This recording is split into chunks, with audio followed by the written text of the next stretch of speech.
Good afternoon, everybody. My name's Tracy Rayner and I'm the School Sport Project Officer for Tees Valley Sport. So firstly, thank you for taking the time out this afternoon to come and join us for this Primary PE and Sport Premium workshop. I will be sharing the screen throughout and I'll send out the PowerPoint slides through to you. So if you do miss out on anything, don't worry, I'll send out the slides afterwards. And I'm hoping that I'll also be recording as well. But it's the first time I've done it, so I'm hoping it works.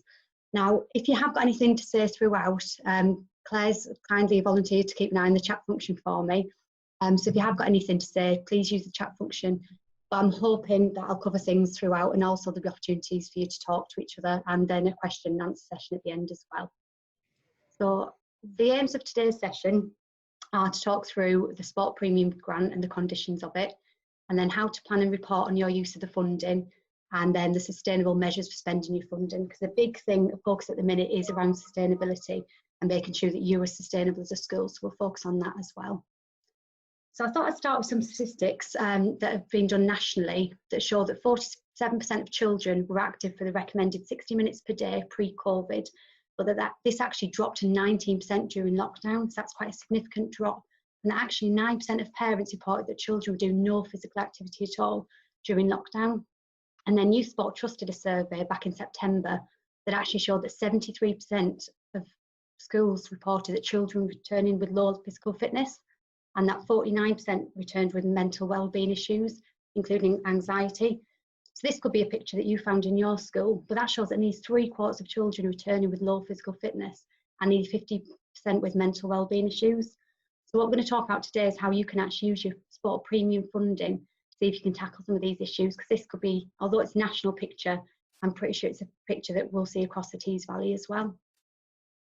So I'm not sure at what stage you're at. You might be a new PE lead. It could be that you're an established PE lead, just wanting some more support and advice. So I'm going to go through the basics with you, but these are the 5 key indicators that are used by schools to judge whether you are actually meeting the criteria for your spending. So you've got to ensure that you're engaging all pupils in regular physical activity, and that's at least 30 minutes a day in school, but it should be an average of 60 minutes a day across the school day. The profile of PE and school sport is raised across the school, and this is used as a tool for whole school improvement. That you're increasing confidence. We can't win though, can you? Teaching PE and sport. You're offering children a broad range of sports and activities, and that you're increasing participation in competitive sport. Now, if you can show that you're using your funding against at least one of these indicators, and you can evidence it and impact it, that meets the criteria. So you've got to be focused on these 5 key indicators, showing that you're meeting them. Now, the big thing at the minute is focusing on that sustainable improvement. So making sure that anything that you use your funding on is that you're making additional things to the national curriculum, and that it's sustainable, so that anything you're doing isn't just to benefit your pupils at the moment, but that you're building capability and capacity for ensure that improvements made now will benefit pupils going in a future years. So you're not just making quick fixes, you're not just making things in the short term, but you're developing and adding to all the things that you're offering in addition to the national curriculum. Now, Ofsted will actually judge you on your Sport Premium, but they won't look at how you're spending it. It won't be a case of looking at each individual measure that you're putting in place in terms of what you're doing. It's more the impact you're having. So that's where you've got to make sure that your intention and anything you're putting in place, that you're measuring how it's impacting on all your pupils across the school. And actually Ofsted will look at holding your school leaders to account for this. So if they take you aside and do one of these deep dives with you, they'll be checking how you're making sure you're measuring the impact on as many pupils across your school as possible, and looking at that sustainable element. Is your funding sustainable, and the measures you're putting in place? Now, the funding, what it's not used for hasn't changed. So this hasn't changed. It shouldn't be used to cover PPA time.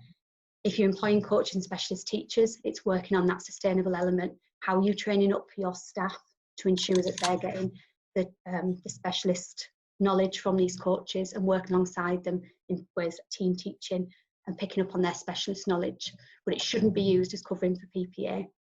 And it shouldn't be used to teach the minimum requirements national curriculum. That should be out of your core budget. If you're teaching just the minimum requirements and things to do just to meet the minimum expectations, everything to do with funding has to be in addition, so topping up, and that's with swimming, So if you're swimming, your core lessons comes out of your core budget, but if you're doing top-up lessons, which may be the case for children that have missed out at the back end of last year, looking forward to this year, hopefully at the back end of last year you might get a chance to, you can use your funding for that only, just to top up, and then funding capital expenditure. You cannot use your primary premium, your sport premium to fund capital expenditure. Now, there is a bit of a grey area here. You've got to speak to your business manager or SLT and find out what does your school class as capital expenditure, because it does vary, but it's find out what you class as that. But again, looking at those key indicators, as long as you can provide evidence that your school is meeting these key indicators and the criteria for it, then that's fine. Now, the online reporting, it is actually a statutory requirement to publish your details online. Now, it did vary at the back end of last year when we were doing our account, which obviously is understandable due to everything that was going on at the back end of summer, but it's really important that you make sure your online report for last year is online so that anybody who's looking at your school can see that. Now, the date for this year is to be confirmed, but it's usually the end of July. So it's making sure that your report's on there and that it's got the full breakdown of how much premium you've received, the full impact of how you've spent it for the year, and then the big key is the impact that it's seen on pupils, so as many pupils across your school as possible. And then the big thing is sustainability. How have the improvements you've made enabled it to be sustainable, not just for this year, but for future years? Thinking back to July, we waited, and it was a waiting game as to whether the funding actually take place. And it actually made a lot of us wake up and think, actually, are the measures we're putting in place sustainable? And if not, what can we do to ensure they are for this academic year? And then it's ensuring that you're publishing the percentage of pupils in your Year 6 cohort who can meet the national requirements for swimming. So again, last year was a bit of a grey area because lots of children didn't get to go swimming in the summer term, but you just fill in your most updated data for swimming. So if the children went swimming in Year 4, but they were your cohort for Year 6 in the summer, you just do the most up-to-date data that you have. And hopefully this year it'll be a different picture. Now, this is a template that you should be familiar with, which is impacting the evidence for the sport premium. So this is available on the AFP website and the Youth Sport Trust website. Now, you might decide as a school that you don't want to use this particular format, which is absolutely fine. You can change the pictures, you can align it with whatever subject leaders, the other subject leaders are doing. You can put your own logos on it. The only thing is you must include these grant conditions here, the things I talked about on the previous slide. So although you can change the pictures, you can make it your own, it must include the amount of premium received, the breakdown of how it's being spent, the impact the school's seen, and then the improvements of sustainability, and then the swimming data, which we'll cover in a minute on the report. So this is actually what it looks like. So again, you should be familiar with this, but if you're not, it's got a column here, which is your key achievements to date. So this is where you shout out about all your fantastic things until July, but it can be things that you've done in previous years. If there's something that really stands out that you're really proud of at your school, that if Ofsted was to come on your website and look at your most recent things, what are you proud of in your school? It could be a programme that you've embedded, it could be sporting achievements that you've achieved as a school, it could be one of your sports marks, something like that that you're really proud of. And then in this column, it's looking forward to actually what areas do we need to improve on. So if you're a new PE lead or an established PE lead, you might already have a list of things that you think, right, I want to come in and this is what I'm looking at this academic year to improve. But if you're not sure, I suggest you sit down with SLT, have a meeting and decide actually what are our school priorities for this year and how can PE and school sport and physical activity be embedded in this. So looking at actually this whole school approach and including PE, physical activity and school sport at the heart of that. So for instance, if your school priorities this year are English, how can we get that active learning in with that English? It could be that you purchase a scheme, it could be that you embed it in your planning, it could be that you make sure that every teacher on their English plans has an area that then they include what active learning you're doing, just those prompts. It could be anything like that for your evidence of need.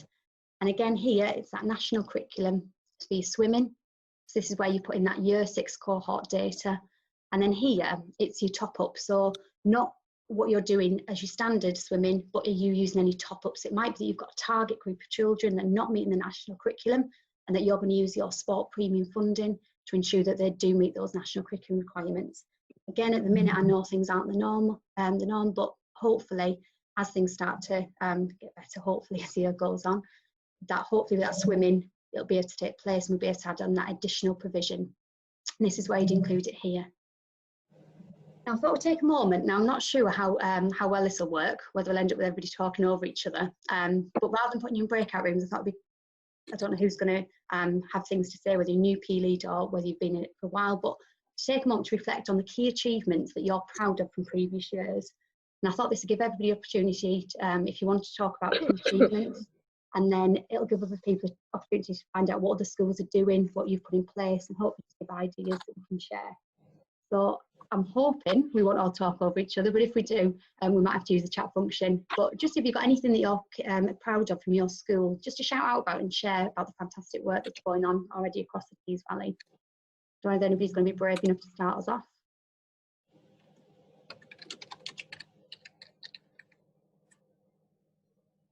Now, if you feel more confident, you can use the chat function as well.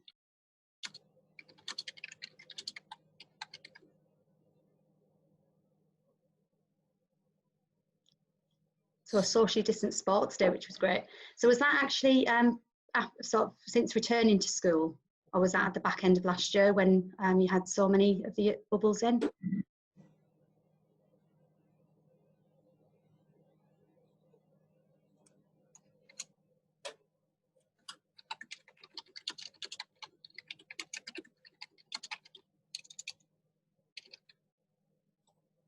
Yeah, so you did it at the end of last year and then set the challenges for children at home. So again, engaging all children in that. So that's something that actually you might look to do in this first autumn term if you feel as if some of your children have really missed out on this competitive sports because they weren't in school at the back end of last year.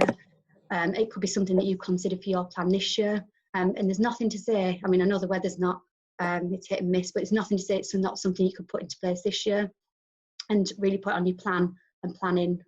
Or make sure you definitely get some sort of sports day in at the back end of this academic year. Yeah, so Claire's the SGO for Redcar and Cleveland, the Redcar and Eston partnership, and Claire's just said there that the SGOs can actually help you deliver some of your personal challenges. And then I know a lot of SGOs have got plans to deliver a lot of the virtual competitions, so getting that competitive element in for you as well. So that'll be something that you'll be able to do over the next term. So I think, am I right in thinking, Claire, the virtual challenges are coming out after half term? So some of the SGOs have already started to do some. They have a target of delivering about 22 events across the year. So some we're going to do alongside Tees Valley Sport and some will just be specific to their area. But it's just a shout out to make sure that everyone's aware of them. And they could be practicing and doing them in PE lessons and after school clubs and then submitting their challenge results. Yeah, and it's just more giving those opportunities to hit that key indicator. I'm going to talk about it a little bit more actually about obviously for children's fitness levels being so low, and it's just providing those opportunities throughout that we can really get children participate more in sport. Now what I'll do, I'll move on. But it's just something to think about. If you have got those key achievements, make sure they are on your template so you can really shout out about them. Now, the government guidance states that where schools are carrying forward underspend, so you might have found that some of your things from the back end of summer got cancelled, some of your CPD couldn't take place. So you might have a lot of underspend, or you might not have any underspend. So it does vary, but the published online reports, the report that you published at the back end of last academic year stated how much underspend that you had. And I know that a lot of them that I saw hadn't put any of this on. So it's really important that you put it onto your published document. And actually, this document for this academic year, I just add a text box in and put any underspend that you're carrying forward and the reason for it, just so that you can be accountable for every penny of your sport premium if anybody's to ask about it.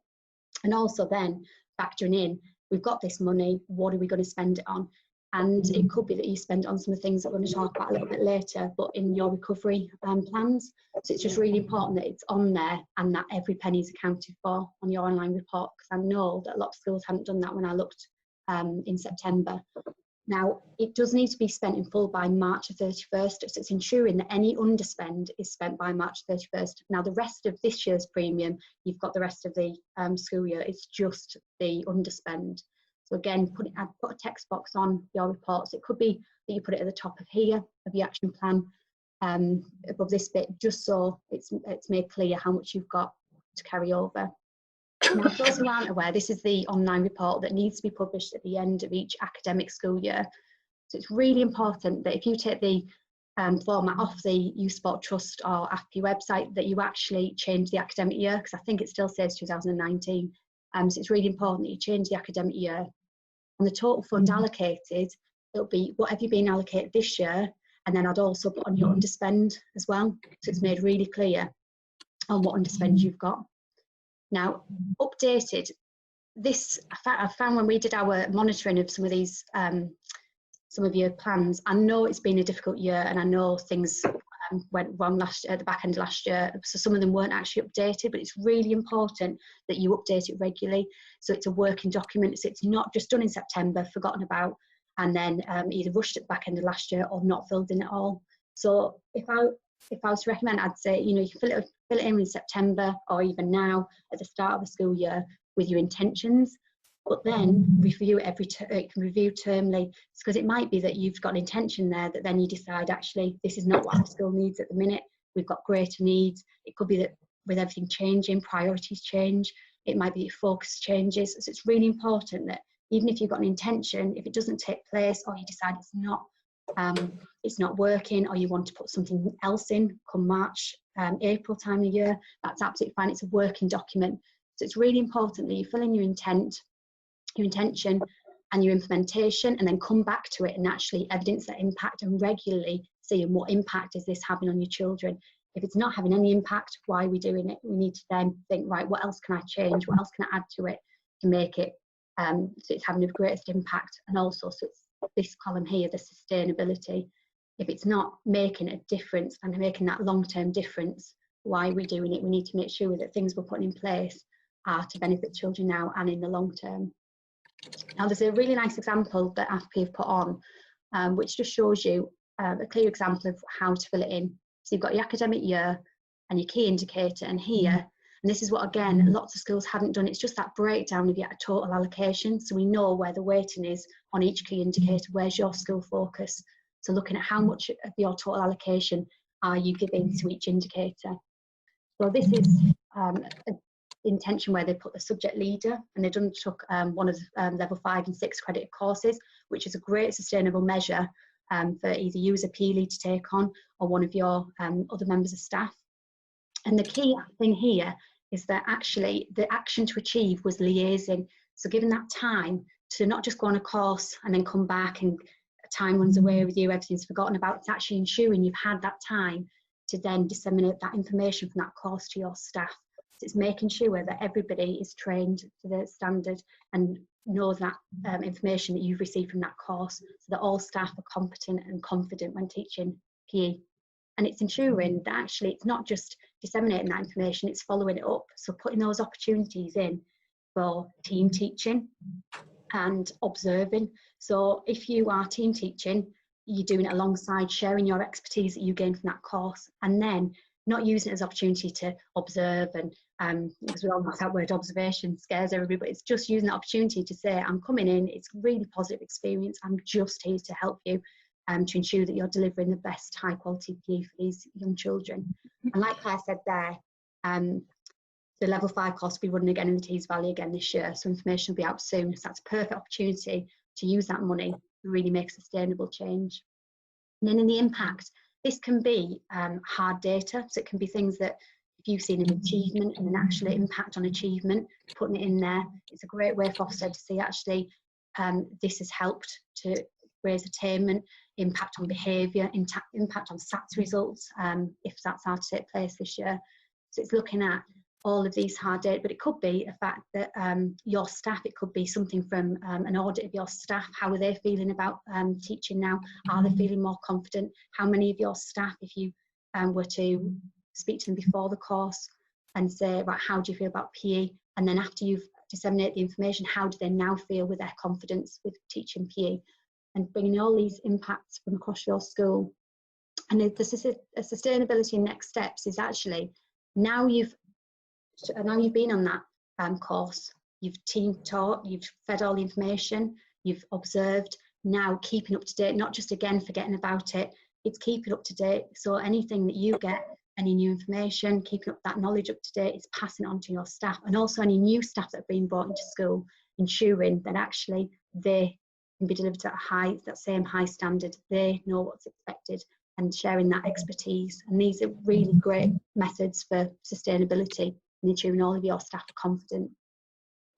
Now, this is an example from the Youth Sport Trust, one of their member schools, but I thought it was quite a nice example to show you that actually your total focus this year might have changed. With all these children coming back, the statistics I showed at the beginning on low physical levels, on the mental health and wellbeing element of it, you might decide actually your curriculum at the minute is not fit for purpose for your children's needs. You might decide that you want to actually take it to a different level, that you might want to focus more on mental health wellbeing. You might want to focus on social distance sports, on social distance activities.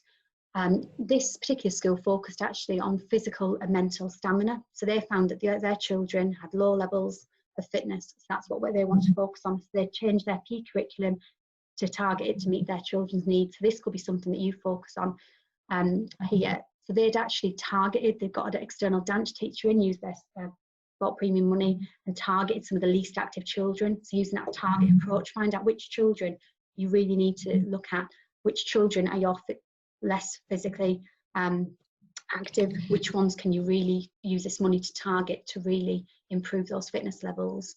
Again, it might be equipment that you need to focus on with your spends. Use that underspend if needed. If you want children to have more than, if you want children to have their own piece of equipment to minimise on sharing and cleaning, use that money for that. So here, they've talked about actually changing their PE curriculum to being, reignite the children's love of being active and learning. But again, it's using, where is it here, with a ball each, so focus on that equipment. So that might be something you want to do as well. And what I really liked about this example is actually they talked about that pupil voice and actually finding out about the children. Are they enjoying PE? Are they seeing it as improving their health, their well-being, encouraging them to be active? And how much do you actually ask your children? How much do you give them their voice? And that's what we're going to talk about a little bit later, but using that tool of student voice to really find out about their motivations, how they're enjoying their PE, and perhaps what you can look to improve. So looking at key indicator 1, so this is the engagement in regular activity. So I think the main thing about this is looking at your PE curriculum, looking at your overall school day, and not just seeing PE as a standalone subject and physical activity. It's what opportunities do you have throughout the day to encourage these young children to be active?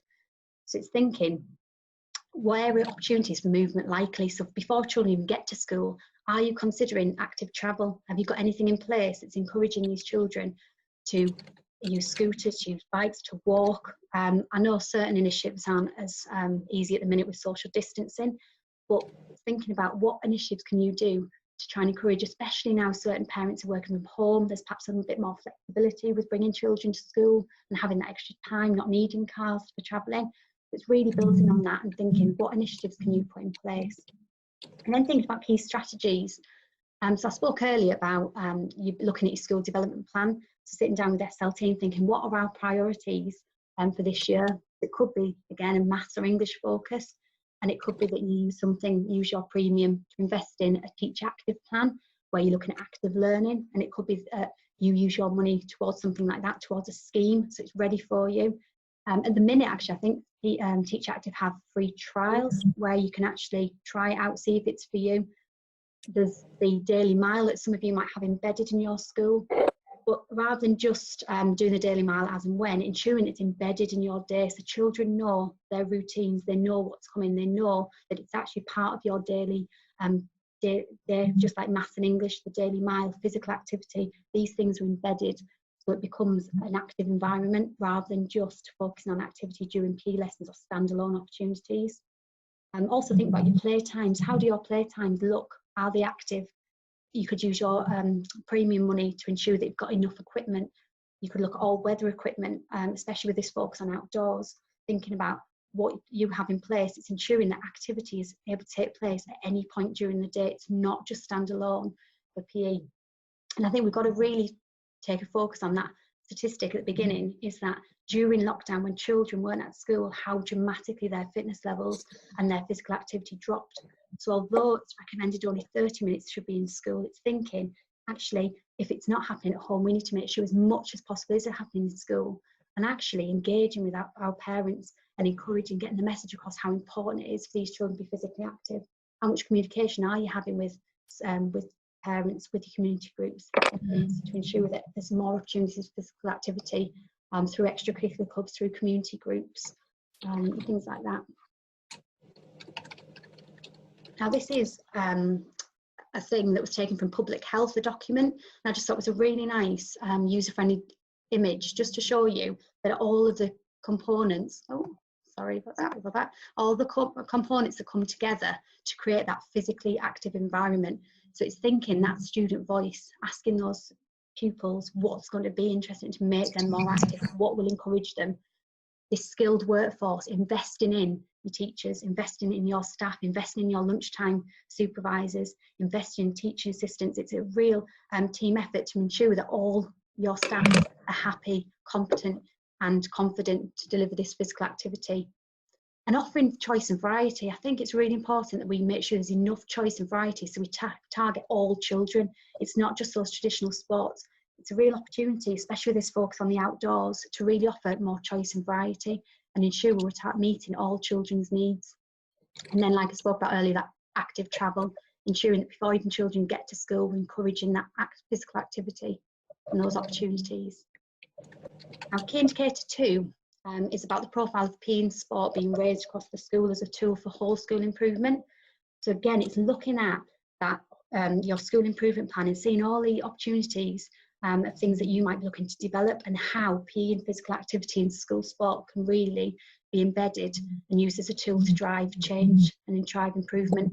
So it's looking at again, at the minute, it might be looking at your mental health and well-being, and looking at how you can use opportunities to really promote PE and school sport across the school, and look at all these different ways, behaviour, attendance, and again, how PE and school sport can help to improve these.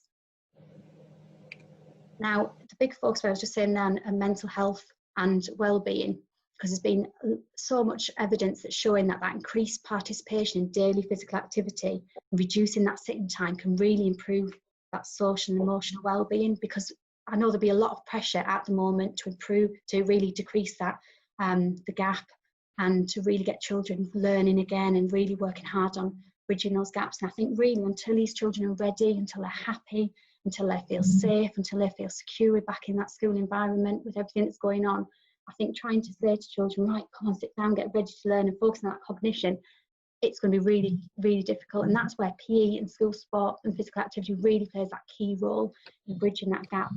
So until these children feel safe, until their social and emotional well-being is in place, we can't then expect the cognitive learning to take place. And it's really important that we really get across to our SLT, to our members of staff, to really increase these levels of activity throughout the day.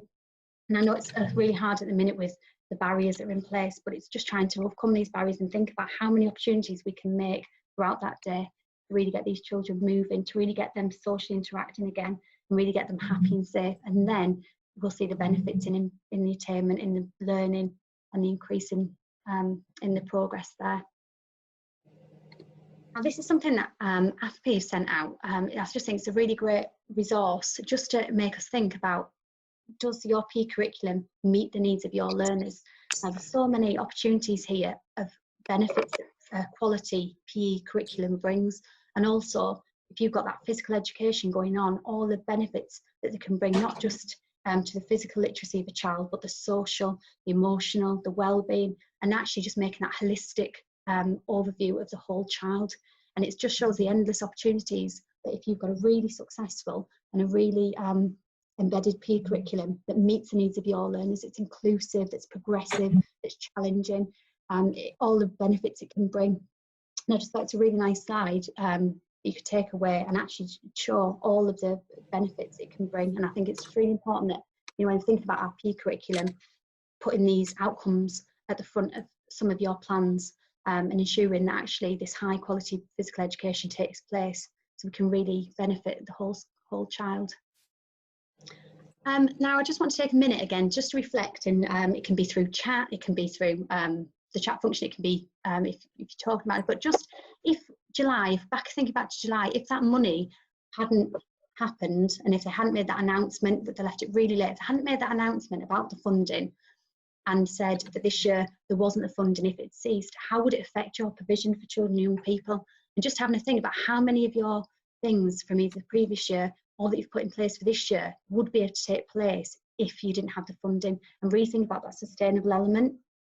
So if you want to either use the chat function or just a discussion point really, just about how much you either rely on the funding as a school or how you might be really moving towards these sustainable measures.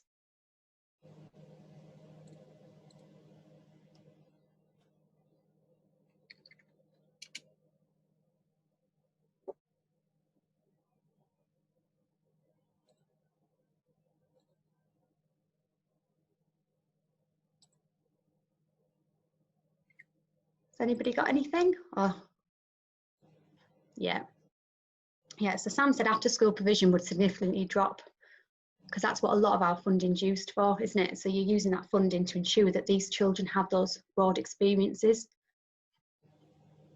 Is there anything else?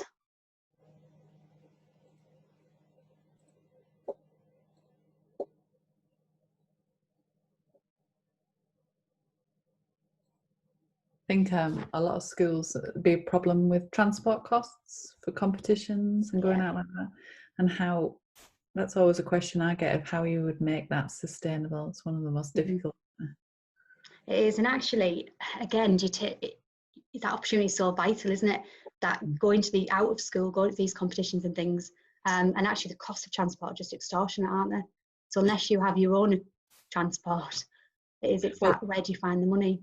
I do know that obviously schools did it before the sport premiums. We would hope that that would be the case post sport premium money. Mm-hmm.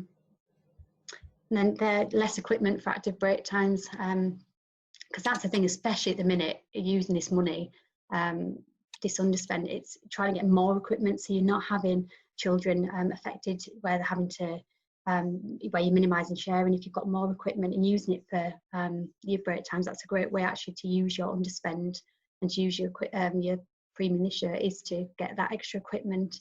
So again, it's not your capital spend, it's not replacing your national curriculum requirements equipment, but looking at how you can do the additional equipment, getting children to explore more outside and using sort of, like I say, more all-weather equipment, and ensuring really children do have the access to that equipment is vital, really.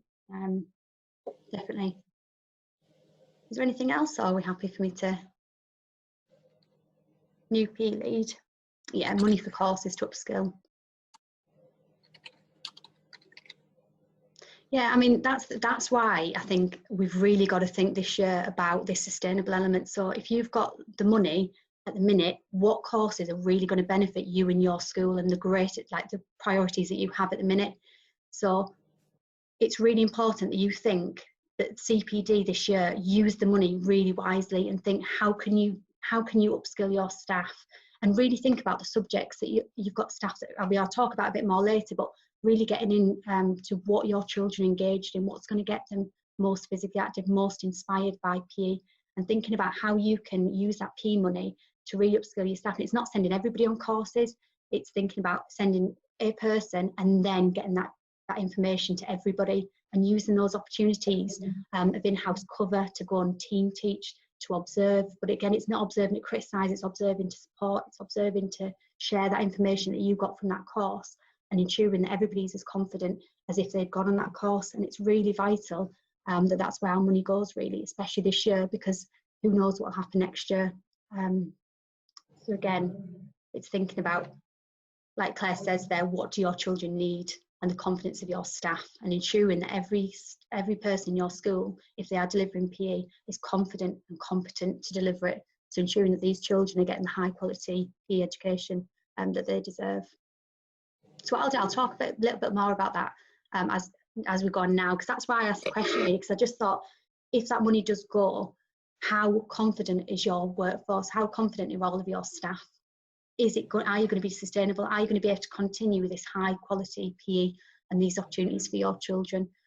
So like I said earlier, it's CPD, it can be in-house or externally. So if you go on a course, it's ensuring that you have those opportunities to feed back to your staff, and ensuring that you get those opportunities for team teaching, that you're going alongside and you're using those opportunities to make sure that you're sharing your expertise that you've got from these courses, not just going on the course and then ensuring that you're confident. It's making sure that you're passing this information on, that you're observing. And again, it's not observing to criticise, not observing to scare anybody, it's observing to share these expertise and to ensure that your children are getting that high quality education for PE.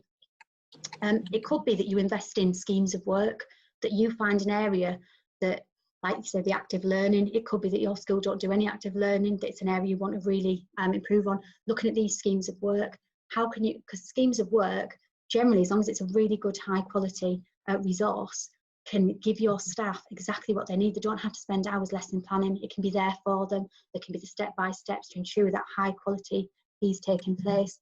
So that could be something that you look to invest in. So rather than the CPD, looking at these schemes of work for where your school improvement plans are.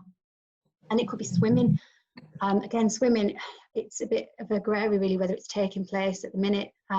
Some schools are starting to, but it could be an area that you look to develop and invest in. If you've got somebody who's got an interest in swimming, could you upskill that member of staff so they can add to your swimming provision? So that's another area that you could look at. Now, we might, like I say, swimming, it could be a bit of a difficult area, but there is the guidance out there that actually swimming is starting to take place with school swimming. So, like I say, it could be something that using your premium, you could look to either use it this year or potentially, if it happened next year, to upskill in swimming. Like Claire said there, sometimes having the whole school staff training makes the greatest impact. So actually using one of your CPD days where you're all experiencing it at the same time, so you're all getting upskilled, and then you don't have the issues of cover to have to then go along and disseminate your one CPD opportunity to all of the staff. If you're having it during that CPD day, everybody's getting the same information. And key indicator 3 really leads nicely on to key indicator 4, because if you've got a member of staff who's got an interest in a sport or who's got an interest in a physical activity, it's using that knowledge, that interest, that expertise, and actually offering that to your children. So giving those children that broad range of sport and activities. I mean, it's shown that if you've got an interest in something, it's fed down to those children, that enjoyment, that engagement, that interest, and it's all fed down. So it's ensuring that if you are doing it, that those children getting those activities and actually using that student voice. What do these children want? So on here, looking at it and actually asking your children what sports would get them interested, what do they want to do? And then if there's something that they want, yeah, Claire, that's exactly right. So do you ever ask the children what they want? Is there a sport or physical activity that would suit every child? Because it's checking, if you've got children who are disengaged in sport, if you've got children who don't really engage, who always say, oh, it's PE again, what's turning them off, what's making them not enjoy PE? We need to find what activity can really engage them. And this is where actually extracurricular clubs are great, lunchtime clubs, and thinking about what sport can we put on to ensure there's something for everybody to really get that love of physical activity. And if these children, this is a key as well, if they're enjoying an activity for your extracurricular club, do they know in the community where they can look for that exit route? Do you have, when you're getting these coaches in, live these extracurricular activities, or your staff, do you have the exit routes? Do they know what's on in the community, where they can carry on that other sport to really make sure they're getting those 60 minutes a day? Do they know where they can go to again do that? It's making sure that we pass on those exit routes to children, or if your coaches are coming in, can they leave information so that you can disseminate that to parents? Think about theme days. So again, going away from those traditional sports, can you have theme days where you introduce new sports? One of our schools in the Tees Valley do something called Try It Tuesday, where it's a new sport every Tuesday that children get a chance to experience. But again, find that sport that's really going to engage that child to really find that love of physical activity. Again, active focus weeks. I know some schools have summer festivals. They have weeks where it's sport week, where children get the chance to not just do sports, but learn about that really healthy lifestyles of healthy eating, and focusing on it as the whole physical activity, not just thinking about the sports, but how they can adopt that healthy lifestyles and putting things in place that then can ensure it's a long-term sustainable measure. Thinking about which groups of children. So when I spoke earlier, it was looking at those on the plans, people looking at their target groups, which children are the most inactive, and thinking about a target approach. Which groups of children do you want to target? Do you want to target all children? Have you got an inclusive offer where every child has got an opportunity? So it's thinking about actually where could that target approach happen, and really thinking about its key indicator for ensuring there's an offer and an activity for all children, making sure your offers are inclusive. I know some schools ensure that every single child attends an after school club, an extracurricular club. So if that doesn't take place in your school, is that something you could focus on and use your premium money for? And yeah, and Claire's saying there, use your school sport organising crew to invent games and activities. So using that active lunch times, active break times, and really trying to get those children involved and really targeting those inactive children or those children that are disengaged. And looking ahead to key indicator 5 and increasing that participation in competitive sport.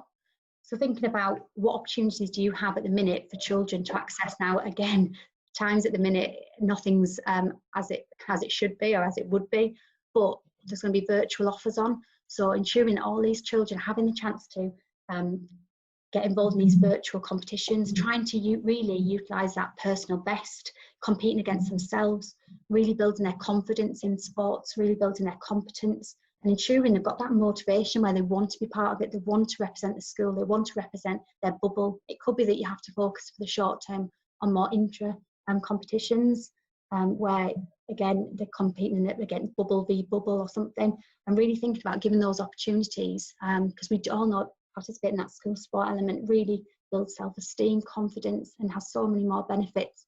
And really ensuring your school takes part in the competitions that your SGO set up, that are set up across the districts, that will be setting up at Tees Valley, and yeah, making sure that competition suits every child and that everyone enjoys it. So ensuring there's something for everybody, and that should be in your vision really, ensuring that the competitive element is something for everybody, so everybody gets a chance to be successful, that everybody can enjoy it. Now looking ahead, so this is on where we're going to look for your CPD really, and looking ahead at what we can spend our money on in our sort of new normal, if you like.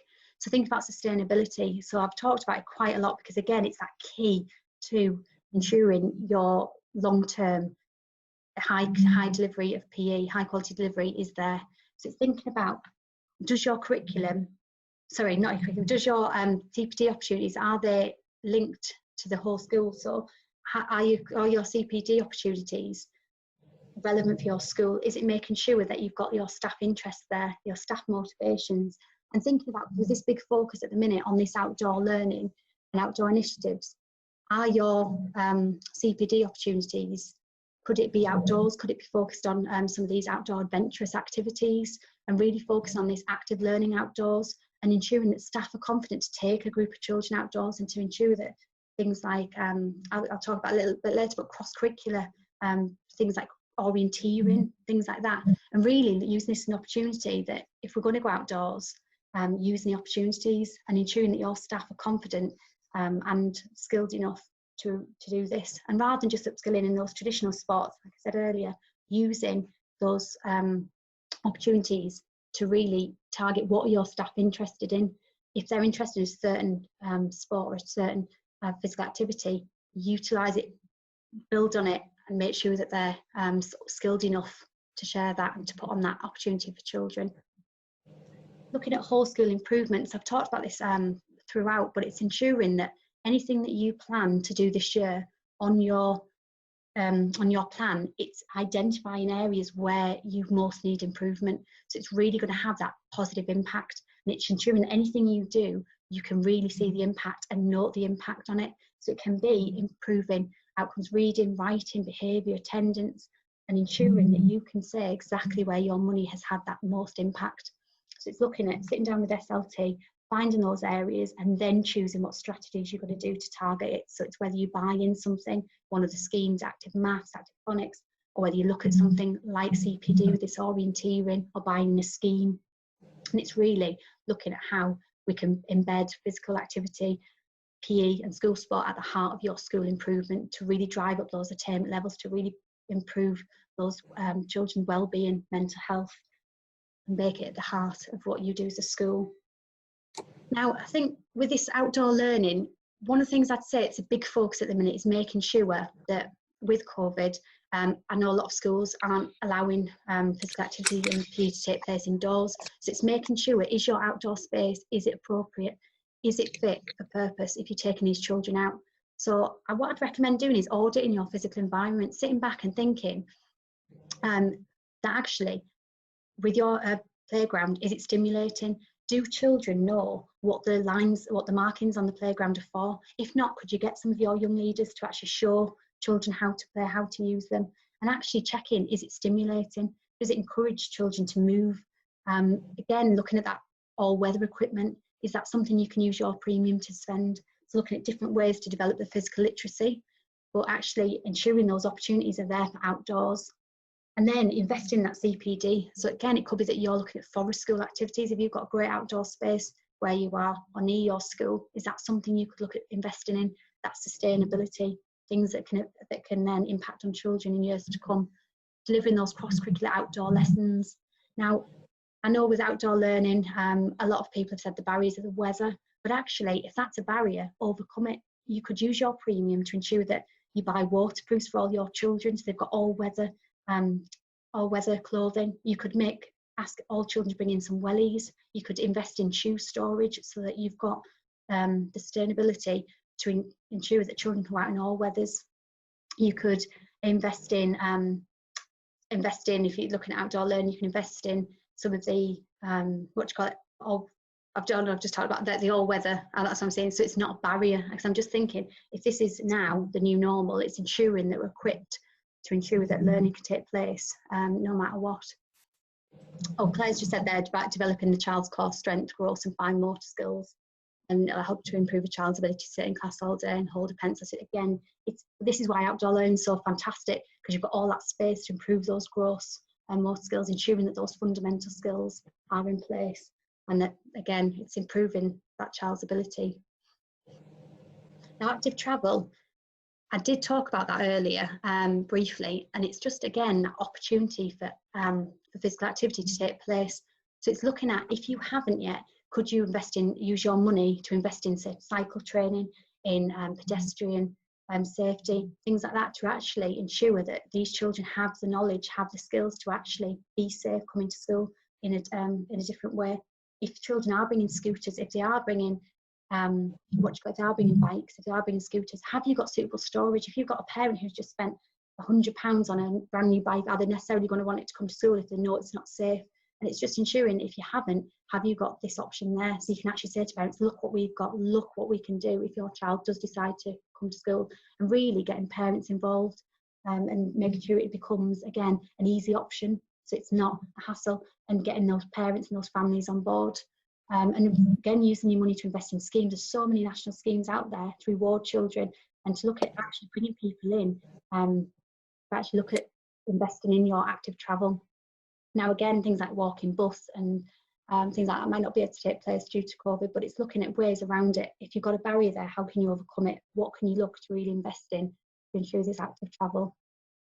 So Mary said there, we've just invested in waterproof jackets for the whole school, and money well spent. Yeah, because that's exactly right. Children do come without appropriate clothing, and then it's, well, we can't do it. But actually, it's no excuse. If that barrier's there, if you use your money, especially if you've got some of that underspend, get that waterproof clothing, because unfortunately, this looks like it's the new normal for the foreseeable.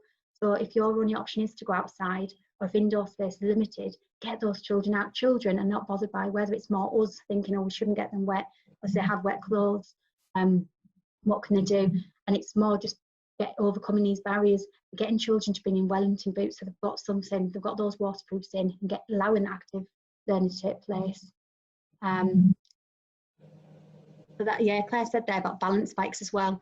So that's a great way, a great investment for these young children to make them confident. Get these balance bikes into early years, getting them on scooters and getting them those fundamental movement skills, that balance, which again will impact on their attainment and impact on their overall progress. So it's a great investment. So Rob's just said we're a 2-form entry, very small hall. Yeah. Now, yeah, capital, upgrading something is classed as capital, so that would come out of your, again, your core school budget, because you're upgrading something. So again, this is where that grey area comes, because it's actually deciding as a school what is capital. But if you're upgrading it, that's an improvement. So that's something that again, it's just a long-term thing that it would be classed as capital. Just again, really focusing on this high quality pre-provision. So using that grant to ensure that actually your staff are competent. So how many times have you actually asked your staff, given them an audit and just said, how do you feel about your competency? So are you confident? Where would you like to see the CPD opportunities? And actually asking your staff and finding out where it is, where the needs are, and ensuring that actually if they don't feel confident in something, especially with COVID, it could be something around COVID they're not confident with, where can you find out some of those CPD opportunities really to ensure your staff are competent. And again, I said about earlier, the outdoor, I know a lot of schools actually, when I looked at plans, have been looking at this outdoor adventurous activities and really focusing on it this academic term. Because they're saying, with it being the new normal, let's get these children out, let's get these staff competent, do some of this orienteering, looking at some of these more outdoor adventurous activities, archery, different things like that. So it's looking at actually where are these opportunities to really successfully spend your premium to have the most impact. So children are not restricted. It's not their, obviously there's everything that's going on, it's not their fault. There shouldn't be, if it can't take place outside because of the weather, or if it can't be inside because of restrictions on space, it shouldn't really impact on their opportunities. We still should then be thinking, well, what else can we do? And this is why the waterproof clothing, looking at outdoor activities that are brilliant for social distancing, putting these things in place to ensure these children still get their physical activity opportunities. Then innovation, it's just thinking ahead, sorry, thinking back to when this COVID position was put on us, actually it gave us a chance to be innovative. So people were putting on from, I don't know, Joe Wicks through to Cosmic Yoga. There was big focuses on different ways to deliver physical activity, and actually the spotlight was really put on how important physical activity is for not just children but adults and for society. You know, it was really put on that was the one thing that didn't get taken away. And I think really it's now our chance to think, well, what can we do now? It gives us our chance to think, what activities can we put in our curriculum that can really help to benefit children mentally? So things, but also the things that promote social distancing, yoga, Tai Chi, some of these things that are more beneficial for mental health and well-being. Think about introducing these into your curriculum so it takes away from these standard sports that have always been there, and thinking actually what can we do to meet the needs of our children at the minute, and actually building on this PE at home momentum. So actually looking at, have you got an online platform that your parents can access? I saw a great activity on the DFE website that actually showed a yoga session being delivered in school, but parents could join in virtually, and actually the parents were able to join in with their children at the same time, and thinking about these innovative ways, using this technology to actually get parents involved, get children together, and thinking about outside what could you do to make sure that if you've got something going on at school, put it on your online platform, put it on social media, get your children and your parents to be having a try at home. And again, trying to get that physical activity, not just in the school, but outside, getting it to these children to try and get as much as those 60 minutes per day. So what can you do? And really building on that PE at home and getting those parents involved. So another chance, just before I finish, 'cause I feel like I've taught a lot and you've been listening great, but what's going to be your sustainable priorities for this academic year? So just to give us a chance again to share anything you're thinking and give people ideas, but really thinking about what is going to be sustainable, and thinking ahead to if this is the last year of the money, what things are you going to put in place to ensure this long-term benefit to children, not just this year, but in years to come? And thinking ahead, it could be CPD opportunities you're thinking about, it could be more about this outdoor adventurous activities, and just think about what are you going to do this year on your plan to ensure that your sustainable priorities are there. So I don't know whether anybody wants to use the chat or start us off.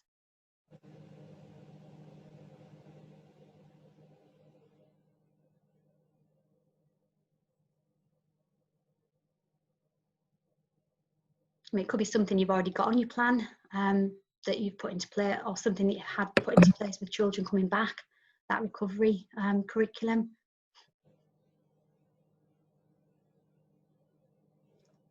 Yeah, so Claire said there about the CPD, making sure the curriculum map hits your intentions and all staff being confident and competent to deliver. I mean, I feel like I've said that over and over, confident and competence. So it's ensuring that every member of staff is really confident, especially now because the coaches, there'll be less coaches in your school. Some people are actually not allowing any coaches in. So you're going to have teachers teaching a lot more peers than they perhaps ever would. And it's ensuring, are they competent? Are they confident in delivering it? And if not, that's a CPD need that needs addressing straight away, using either somebody externally or somebody internally to then team teach, putting those opportunities to ensure that staff are. Yeah, so that's using the curriculum map and colouring it in red, amber or green to show which areas you're confident to deliver. So again, asking your staff where their needs are. Now here with the outdoor space for all weathers, if we built something, could we use our sports premium? So if it's something that you can, that you're building, that you're ensuring is going to meet one of those 5 key indicators and ensure impact for all children. So it's not something that's already been built or you're fixing or replacing. If you can ensure that it's going to impact against as many pupils across your school and benefit as many pupils and meet at least one of those 5 key indicators. It depends what you're thinking.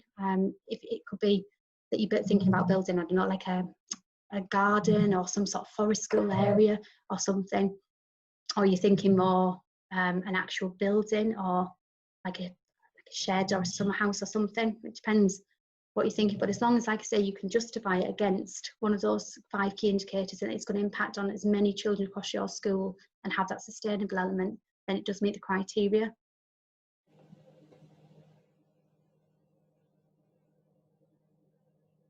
Yeah, and that's key, isn't it? Looking at making each class more responsible for the resources they use, and ensuring that actually they understand that resources aren't just able to be replaced so easily. You know, they cost a lot of money, and it's especially now that you might have to buy more equipment, and children are having to even take more care. And I think it's seeing actually that children do understand how to respect.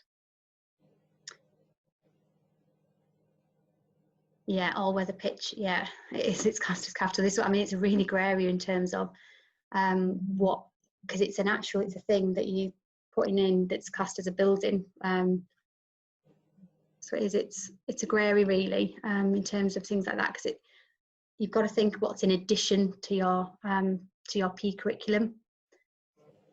So is it sitting down with SLT and your business manager and actually working out what on your list is classed as capital and whether you can fund that in different ways. I know Claire spoke earlier about funding. Is there opportunities to raise money for things like this to be built if you haven't got the core budget there and the money's tight? So it's thinking about different ways. If that's something you wanted to do, how could you do sort of fundraiser or something along those lines? Or there's a lot of things on crowdfunding. So it could be something like that you look along, but it's a really difficult area when you've got these ideas that you want to put in place.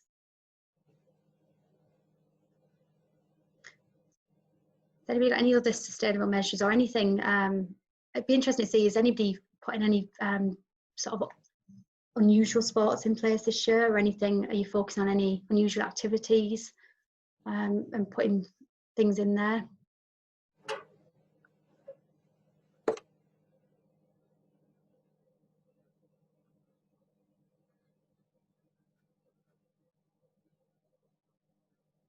No.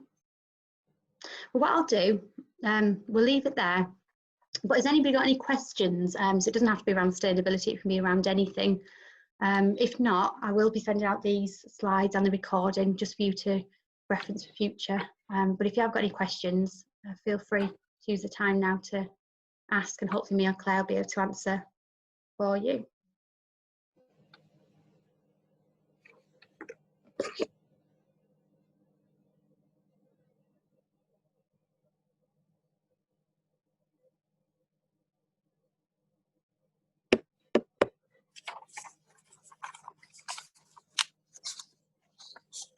Yeah.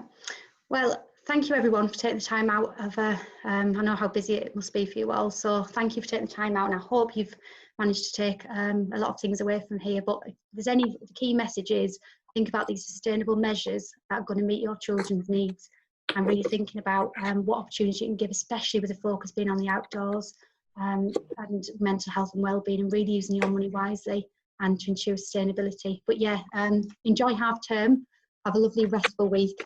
And if you do need anything, I will send out the PowerPoint that's got my details on the first page, which will give you my details. So feel free to email me if you've got anything that you need support with, because my role is primarily to support with the primary premium with you, the School Sport Premium, but I'm also here if you need any support with physical activity, or if I can offer you any, we usually in a normal situation will be working on a lot of our programmes to embed in school to promote physical activity, but unfortunately a lot of that is on hold at the minute. But we are very much here to support you, and your SGOs are as well. So if there's anything you do need, I'll send my contact details through. But thank you ultimately for taking the time out, and yeah, enjoy your half term.